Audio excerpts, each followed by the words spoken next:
नमस्कार. मी मनोहर पावरा. मित्र हो, आज शनिवार, सकाळची शाळा. शाळेलगतच्या शेतात भात लावणी सुरू होती. पाहून मनाला राहवलं नाही. मी व मुलांनी ठरवलं, आज आनंददायी शनिवार, या उपक्रमात भात लावणी करायची. काम करण्याची इच्छा निर्माण झाली. मुलांनी शेतकऱ्यांसोबत भात लावणीचा आनंद घेतला. खरं तर मुलांसाठी चिखल म्हणजे आवडीचा विषय. मुलांना आयती संधी मिळाली. मुलांनी काड्या मातीत पिवळे सोने लावले. मी स्वतः शेतकऱ्याच्या शेतात नांगरटी केली, बैल हाकलली. त्या काड्या मातीत काम करताना बालपणीचे ते दिवस आठवले. ते बैल, ती बैलगाडी, शेतातला तो मका, हिरवी हिरवी काकडी आणि ते सर्व दूर पसरलेलं हिरवगार शेत. खरंच मनाला सुखद आनंद देऊन गेलं. शेतकरी राजा शेतात राबराब राबतो. पाऊस असो वा वारा, ऊन असो वा थंडी, घाम गाडत असतो, रक्ताचे पाणी करत असतो.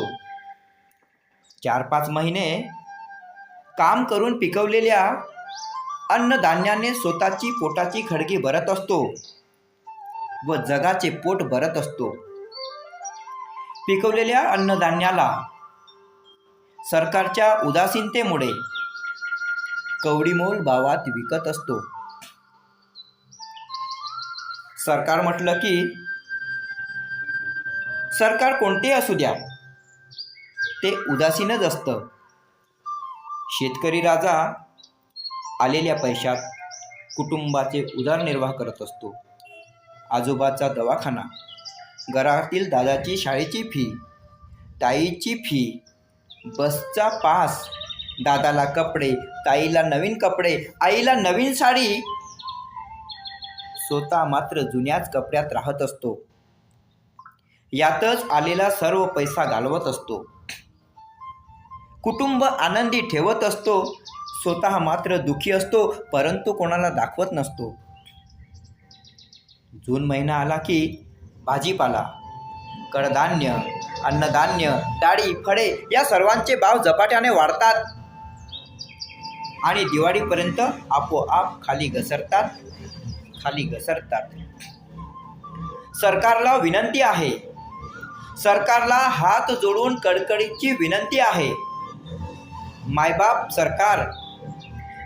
सरकार शेतकऱ्याचे कष्ट, शेतकऱ्याचे दुःख, शेतकऱ्याच्या वेदना समजून घेऊन शेतकऱ्याच्या अन्नधान्याला चांगला भाव द्या. चांगले दिवस येऊ द्या. त्याला आनंदी जीवन जगू द्या. तो या जगाला आनंदी ठेवत असतो. शेतकरी राजाला चांगला भाव मिळाला तर तो नक्की सुखावेल, आनंदी राहील. धन्यवाद.